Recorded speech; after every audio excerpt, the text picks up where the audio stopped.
Gut, heute ist der 8. Dezember 2025 und damit das niemand glauben würde, wollte ich dich gern zu dem, was du Bermuda netterweise gegeben hattest, wo du die Antworten dann aufgeschrieben hattest, weißt du. Und zwar hatte ich an Quetzal geschrieben und Billy hatte dann netterweise die Antworten aufgeschrieben zu meinen Fragen. Und zwar lese ich es am besten kurz vor und dann, ja, hier habe ich das dann nochmal zusammengefasst. Ja, und besser Billy bestätigt, sonst glaubt das ja doch keiner. Und zwar hatte ich gefragt bezüglich der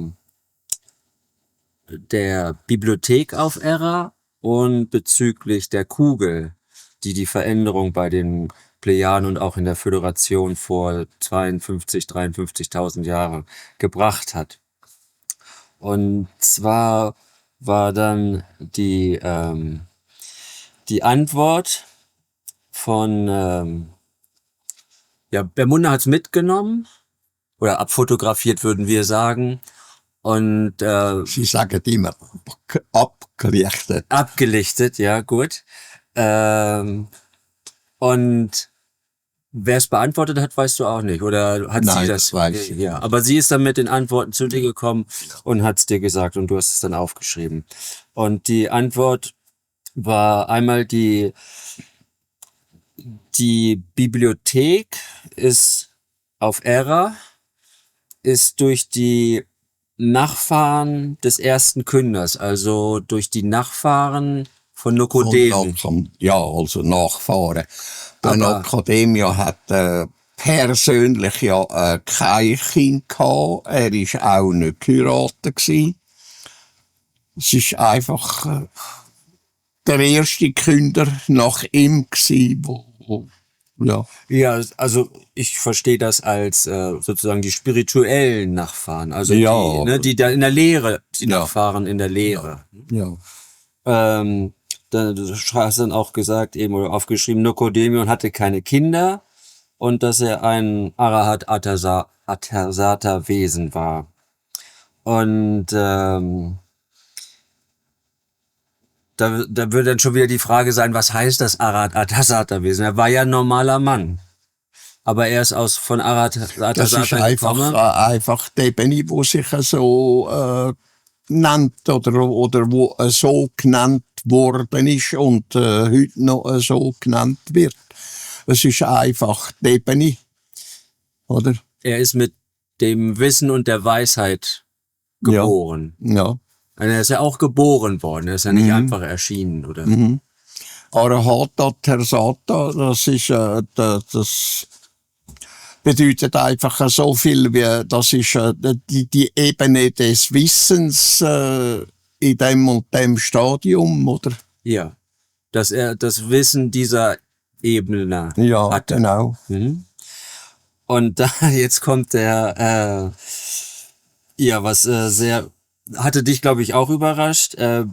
Die Bibliothek wurde vor 905 Millionen Millionen Jahre ist die erstellt worden. Ja, also schon fast 1 Milliarde Jahre. 1 Milliarde Jahre. alt. Ja. Der Nocodemion, der ist ja vor rund 9 Milliarden Jahren ist geschickt worden oder kreiert worden oder wie man dem sagen will. Ich weiss es nicht, wie man dem soll sagen. Und vor rund 1 Milliarde Jahre, also vor 900 und verquetscht Millionen Jahren ist dann die Bibliothek erstellt worden. Ja, vor 905 Millionen. Ja. Nicht vor 500, 905, 905, ja. Und eben sein Wissen Also es geht auf sein Wissen zurück im Grunde. Das führt auf sein Wissen retour, auf Ja. dem Nokodemion, sein Wissen, auf seine Lehre, die er gebracht hat. Ja. Sowohl Ja, die technische Seite als eben auch, was in der Bibliothek ist. ja. Ne? Denn die Bibliothek ist ja nicht vergangen in 900 Millionen Nein, Jahren. ist bestehen geblieben. Ja. Und da ist Sachen in die Bibliothek transferiert worden. Wie das vor sich gegangen ist, weiss ich nicht. Die ist einfach so aufgebaut worden und nach über die ganze Zeit hinweg ist wieder Neues dazugekommen, wo wieder eingelagert worden ist, ohne dass aber jemand hat können in die Bibliothek hineingehen. Wie, das weiss ich nicht. Swart hat ja seine Annalen hochgeladen aus dem Vorraum, hast Ja. du erzählt. Also da ist ja Wissen reingekommen. Ja, das ist aber etwas anderes. Über die 900 Millionen Jahre oder die Milliarden Jahre hat sich dieses und jenes hat sich ergeben, wo gelagert worden ist im ganzen Ding sinne. Aber Also- wie das dort reingekommen ist, es hat niemand können reingehen. Es ist einfach innen transferiert worden, aber wie, weiss ich nicht.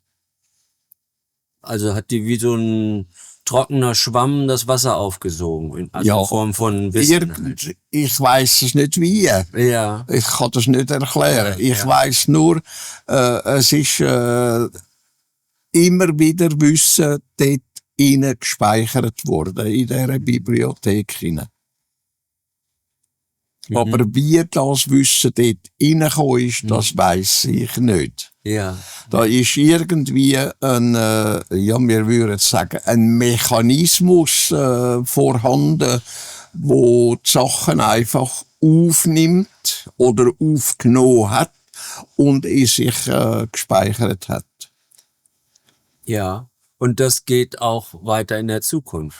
Dass die immer Ja, weiter... aber jetzt ist es weg, dass die Bibliothek geöffnet ist und es kann Ware eingetragen werden, es kann gespeichert werden, von jetzt an von den Menschen. Ah ja. Ja. Und das bleibt auch so bestehen. Das bleibt so bestehen. Ah, wunderbar. Ja. Also dann habe ich hier geschrieben, Billy erklärte Folgendes: Die Bibliothek existiert nur ein einziges Mal in der gesamten Ja. Schöpfung. Ja. Also das heißt, Im Ankar-Universum. Wohlverstanden, es ist im Ankar-Universum. ja, das heißt nur im Anker-Universum, und die Lehre soll von dort sowohl im Anker-Universum als auch in den anderen Universen. Verbreitet werden. Das ist aber bis heute das erste Mal, dass in ein fremdes, also in ein Paralleluniversum, die übertragen wird. Und das ist deren Universum, das ist unser Universum. Und das ist nur zustande gekommen, aus dem Grund heraus, weil vor 25 Millionen Jahren ein Gestirnkörper, ein Mond oder so, durch ein natürliches Dimensionentor aus dem Ankar-Universum in unser Sternuniversum transferiert ist und sie dem nachgegangen sind und zu den Plejaren gekommen sind und schlussendlich zu unserem Sonnensystem, zum Solsystem und zu der Erde. Ja. Das ist im Grunde auch die Verbindung Ja, zwischen den Ja. Plejaren und uns. Ja. ja. Haben Sie, weißt du, ob Sie schon Dimensionstore zu den anderen 5 Universen gefunden? Nein, haben sie nicht. Haben Sie nicht. Nein. Also ist das extrem schwierig zu finden, Ja. scheinbar. Ja. Denn Sie können ja im gesamten Universum reisen. Ja. was sie gefunden haben, außerhalb von unserer Schöpfung, haben sie in eine andere Schöpfung hineingefunden. Mhm. Das ist das, was bisher gelungen ist.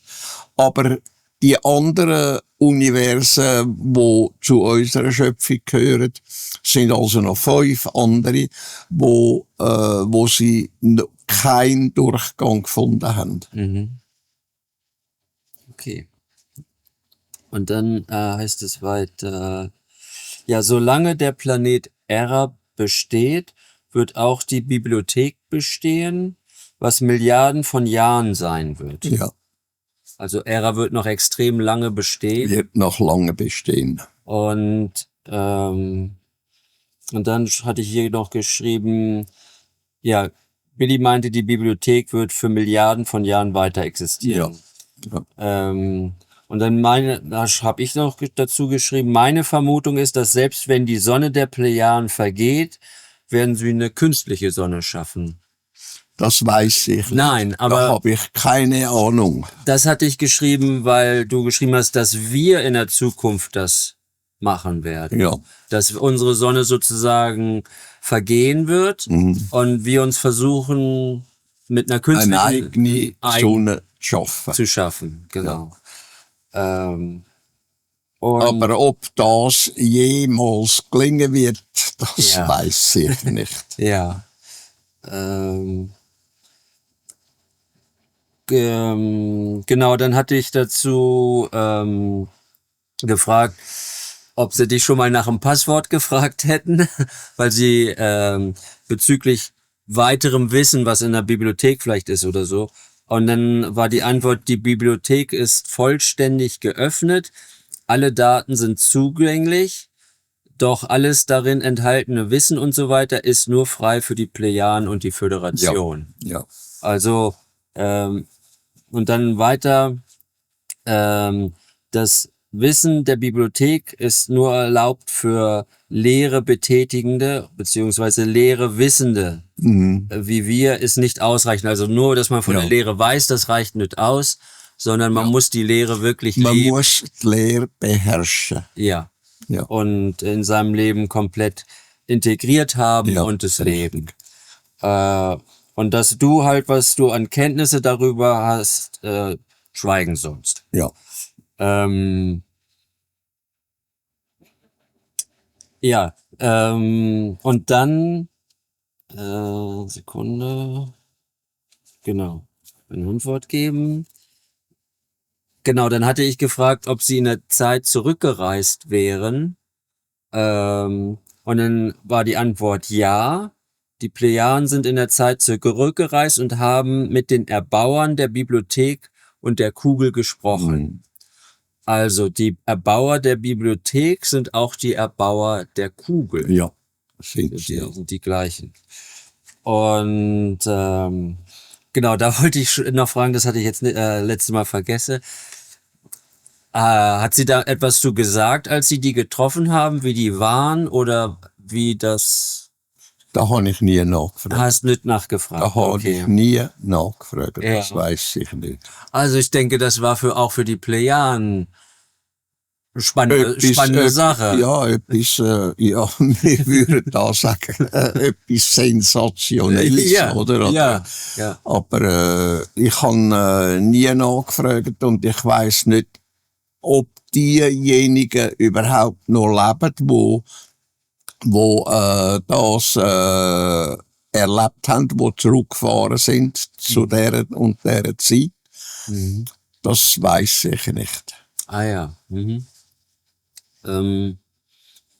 Ob das zu der Jetzt-Zeit war oder ob das zu der früheren Zeit war, das weiss ich nicht. Ja.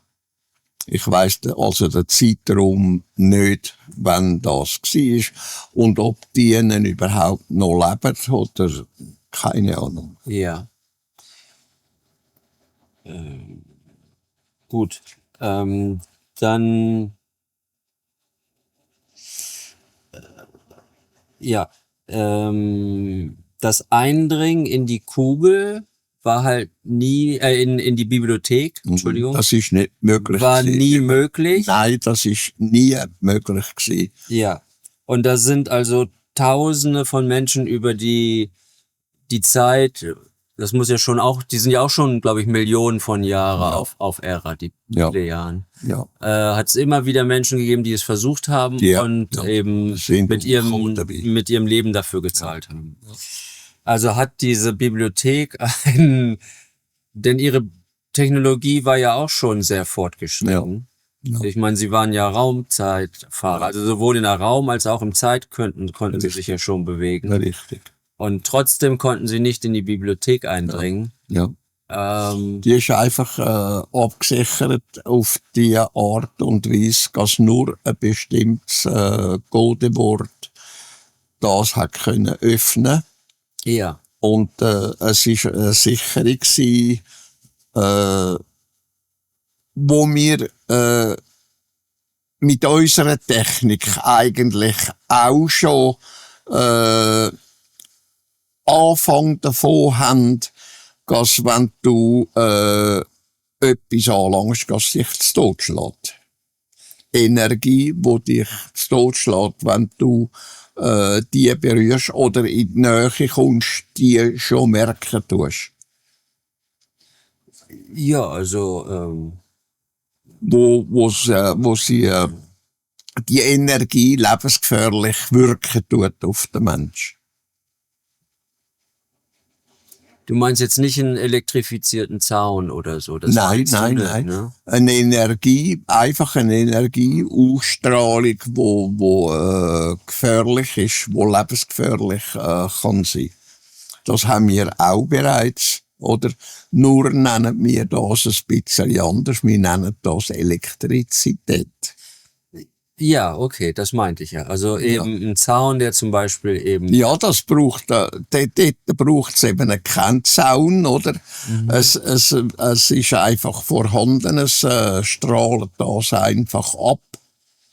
Ah, okay. Oder? Und das, so viel ich weiss, wird die Energie aus dem Kosmos dauernd, wie soll ich sagen, abgestrahlt und aufgefangen und bildet wie eine Art einen Schutzwall drumherum. Ja. Wie wir das auch in ähnlicher Form haben. Oder?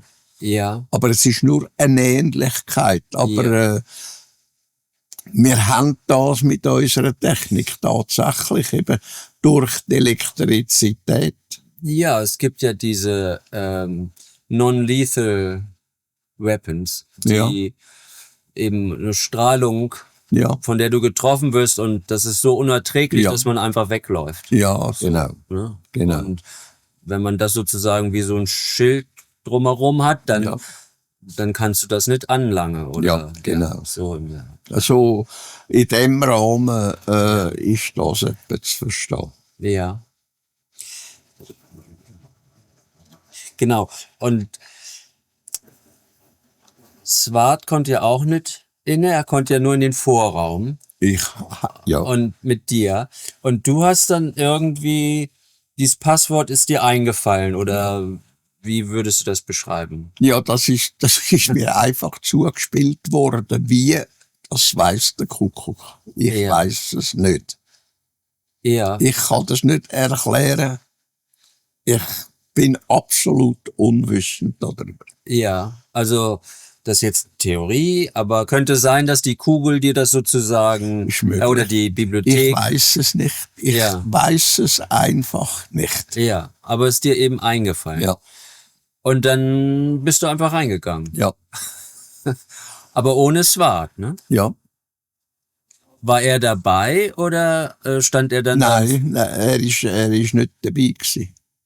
Also er hat dann draußen gewartet? Ja, oder? genau. Ah ja. Ah, interessant. Hätte er ja sozusagen nutzen können. Oh ja, jetzt komme ich mit rein, aber hat er aber nicht. Nein. Hat er nicht getan. Nein. Ah ja, okay. Ich weiß nicht, ob er das nicht gewagt hat oder oder dass sein Respekt war. Ich weiss es nicht, ich habe ihn auch nie gefragt. Ja. Naja, hätte ja sein können, dass die Bibliothek selektiv Ja, ist und sagt, okay, der darf rein und der nicht. Ja, Und dann logisch. hätte er sozusagen Ja. einen Todesschlag bekommen ja, oder so. ja. Also es ist schon, Er hat können in den Forum rein, ja. das haben andere aber nicht können. Ach so. Das haben andere nicht können, das hat nur das Vater können. Ah, okay. Ah, ich dachte, er wäre dann Ja. allgemein zugänglich. Ah ja, okay. Ja. Ja. Ja, dann war da schon auch, genau, und jetzt kommt da auch die Antwort, und zwar, ein Eindringen war nie möglich, nur durch die Bestimmung. Und dann habe ich geschrieben, Billy war dafür bestimmt, die Bibliothek zu öffnen, indem ihm das Passwort einfiel oder übermittelt wurde, wobei nicht Billy als Person dafür bestimmt war, sondern es war zeitbestimmt. Ja.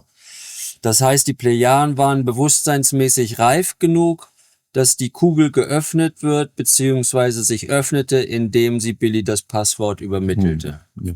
Wie, das weiß ich nicht. Ja. Ja, das ist ja okay. Hauptsache, sie haben jetzt das Passwort. Also, weißt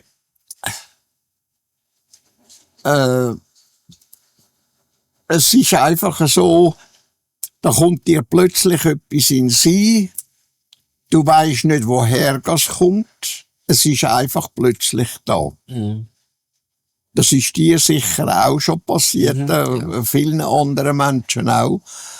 Du hast plötzlich etwas aufgefangen, hast es plötzlich gewusst, ohne dass du voran dich eigentlich, wie soll ich sagen, dich instruiert hast oder so voran. Es ist dir einfach plötzlich eingefallen. Du hast einfach plötzlich gewusst, so und so. Ja. Und Wie man sagt, es kommt aus heiterem Himmel. ja, es kommt aus heiterem Himmel. Wie gestern zum Beispiel. Ich weiss nicht, wie das gegangen ist. Dann habe ich auf die Toilette müssen, gell? Und der ruft wie heisst der Morgenwacht gehabt, der Hartmut. Ruft der Genur, s'il vous plaît. Weißt du, einfach so aus dem Stegreif raus. Ich weiss nicht, wie das gekommen ist. Und ich gesagt, merci beaucoup. Mhm. Oder, weißt du, Ja. ich weiss nicht, wie es gegangen ist. Und so habe ich im Fernsehen plötzlich auftaucht, ein Wort auftaucht, ein Satz auftaucht, oder, wo ich am Evi gesagt habe, ist jetzt komisch. Wieso kommt jetzt das plötzlich? Oder am Morgen ist das gewesen, am Abend kommt im Fernsehen, s'il vous plaît. Ja. Einfach so. Weiss Ja. der Kuckuck wie. Ja. Ja, im Schweizer Fernsehen kommt ja schon manchmal Leute, die in der Romandie wohnen und dann Ja, Französisch natürlich. sprechen. Also, Ja. Das sind Welsche gsi, oder? Die haben aber Deutsch geredet gehabt. Und plötzlich kommt das Wort, oder s'il vous plaît. Ich weiss nicht mehr, um was es gegangen ist. Es hat jedenfalls irgendetwas gsi, wo der andere hat können machen, wo es geheissen hat, s'il vous plaît, oder? ja. Ja, ja, das halt passiert. Ja, Das ist- passiert einfach so, Ja, oder? ja. Da kannst du nichts dafür. Es Ja. ist einfach plötzlich da. Ja. Dann hatte ich nach dem Kugelursprung gefragt. Und der Kugelursprung führt laut Infos in der Bibliothek auf eine Idee von Nokodemion zurück und war zeitbestimmt. Ja. Also auch die Kugel ist erschienen, als die Plejaden Einen gewissen Stand erreicht haben. ja, Ja. sonst wäre die gar nicht erschienen. Sonst wäre die gar nicht erschienen. Ja. Genau. Und woher Gassi gesteuert worden ist oder gesteuert wird, weiss nicht Kuckuck. Ich Ja. weiss es nicht. Ja. Ja, vielleicht finden die Plejaden das ja jetzt heraus, indem sie Möglich. in der Bibliothek Informationen Ich weiß bezüglich es der nicht. Kugel finden. Keine Ahnung. Ja. Aber schon eine, Es ist anzunehmen, aber das passiert vielleicht erst in der Zukunft. ja. Könnte mir vorstellen, dass das eben auch irgendwie verschlüsselt oder so Genau. vorliegt, genau wie eben Informationen verschlüsselt in der Pyramide von Gizeh vorliegen. Ja. Und dass eben erst, wenn sie den Stand erreicht haben, das Dass es entschlüsseln dann passiert. können. Dass sie es dann entschlüsseln können. Ja. Was Es ist anzunehmen, es läuft wahrscheinlich auf die Art und Weise. Ja, ja. Und wir haben ja das Griechische, was heisst, das kann man dir noch nicht sagen, oder? Du musst zuerst das und dieses und jenes lernen. Und wenn du dann selbst verstehst, dann kann man es dir dann sagen. Ja. Oder das haben wir ja auch. Oder? Ja, ja. Also nicht nur bei Kindern, eben auch Ja. Erwachsene. Das sind Ja, ja ja, eigentlich nur große genau. Kinder heutzutage. Genau. Also, ja. Ja. Wollte ich jetzt fragen. Ja, einfach diese Technologie ist, dass also einfach die nicht vergeht, diese Bibliothek. Und auch, dass die Kugel, Ja. die war ja sicherlich auch schon Millionen von Jahren unterwegs. Ja. Viele oder hunderte Millionen von Jahren, bis sie dann zu den Plejaden gekommen. Eben 1 Milliarde. Ja, fast 1 Milliarde Jahre unterwegs. Ja. Und mir ist nicht bekannt, dass sie irgendjemand anders als bei den Plejaden erschienen ist. Ja. Nur in der Föderation halt. Ja. Ne? Ja. Ja. Da ist sie da aber dann bei jedem Planeten. Da ist sie bei jedem über die ganze Dings weg, über die Lichtjahre weg, Planet für Planet gewesen. Verschieden, ja. Ja. Ja, schon beeindruckend. Und was dort gegangen und gelaufen ist, das weiss ich nicht alles. Oder es ist einfach so gewesen, es haben sich Millionen von Menschen haben sich umgebracht. In diesem Umwandlungsprozess, also diese. Millionen von Menschen. Auf jedem Planet Millionen von Menschen. Mhm. Ja. Ja. Ja, aber sie werden dann in eine bessere Welt geboren.